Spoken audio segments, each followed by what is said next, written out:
Hellsign is a game that was released in the year of our Lord 2021 after an extremely fucking long period in development, dating all the way back to when Steam Greenlight was still a concept present in the general noosphere. In development since as early as 2016, which is... Jesus fucking Christ, 8 years ago? Only Gen Z kids will get this feeling, am I right folks? Invader Sim Nation fucking rise up. The game starts and you're greeted by charming artwork that reminds me of 2000s cyber goth type shit. Artwork that depicts your character just having escaped hell itself with a bout of amnesia and a cool new tattoo that just so happens to be the namesake of this game.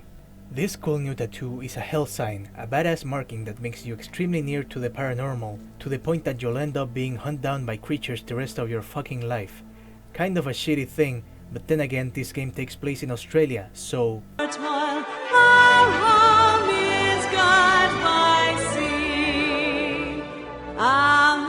After a short tutorial we are taught all about how to gather clues in a crime scene, not to figure out what happened but to figure out what kind of ghost you're dealing with. You're thrown into the world with little direction at any given time, with no more than just a maximum of 4 quests at the same time in my experience. As you gain notches on your belt, you will discover that... Fuck! As you gain notches on your belt, you will discover that hunting ghosts and cryptids isn't so much of a cool thing in Australia, as it is a regular daily grind type job. The descriptions go on about realtors hiring you because they need to sell this piece of property, but the last owner is now a flaming skull that laughs and incinerates everything. Oh yeah, land of the free! So why can I rinse my balls in the Burger King soda dispenser?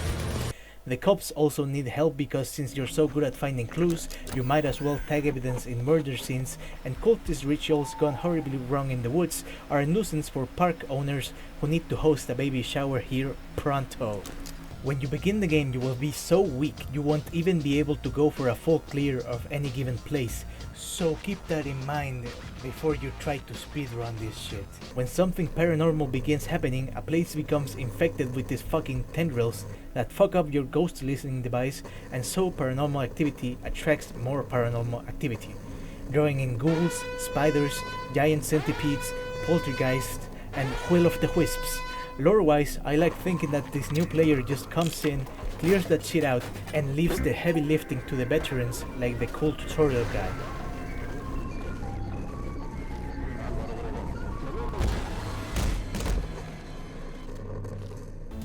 Most of these creatures, bosses, and minions have strengths and weaknesses, and you have an array of tools to deal with them in more effective ways.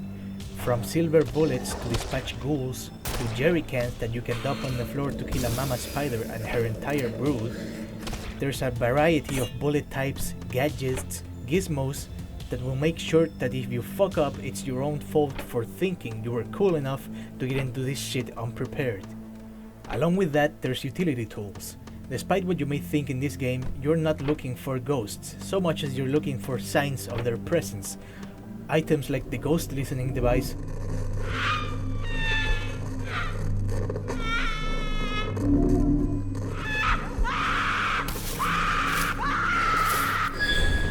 the ghost temperature reader,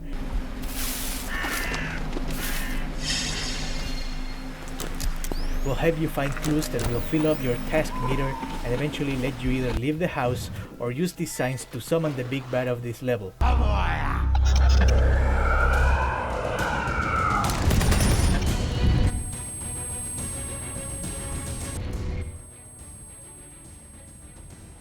Just make sure to upgrade your tools as you go on, as higher difficulty tasks will be so fucking haunted that your Amazon bought ghost mic will just start screaming from existence.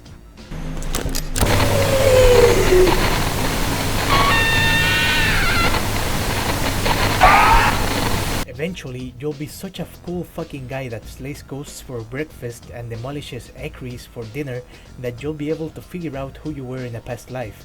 Turns out, you were always a ghost hunter, which is why you didn't immediately turn into a welder or go work at a 7-Eleven the moment you figure out the dangers attached to this shitty fucking job. And you had one job that went so fucking bad that all your friends died, you lost your memory, and all you have to show for it is this lousy fucking tattoo. From that point on, it's up to you to figure out the mysteries of your identity, all the while you become the strongest of all Australian ghost hunters. All that useless, vapid, superfluous information brings us to the last part of my video. Should you buy Hellsign? For this video, I'm going to work off of the USD price, which is $20, which is a high skin price, but in the past it has gone on sale for as low as $5, which I think is a more reasonable price, still a little bit too low. If you see it at any price between 10 USD and below, I'd recommend you buy it if you're the type of kid that grew up watching shit like Ghost Hunters, The Blair Witch Project, Paranormal Activity, and or generally you thought of yourself as a fucking guru of ghost and spooky paranormal culture. I'd say you should give it a go if you feel in a particularly ghastly mood. The game has workshop support, and while no one has done something crazy or game-changing with it, that does mean that most languages are covered by community translations, everything from French, Spanish, Russian, Korean, and even Magyaritas, which whatever that means. This game isn't all that groundbreaking and it won't leave you begging for another playthrough, but what is there is solid and entertaining enough to keep you going for exactly that much time, and by the end of it, I think you'll have an experience that you're glad you had, even though you won't go back to it at least for a couple of years.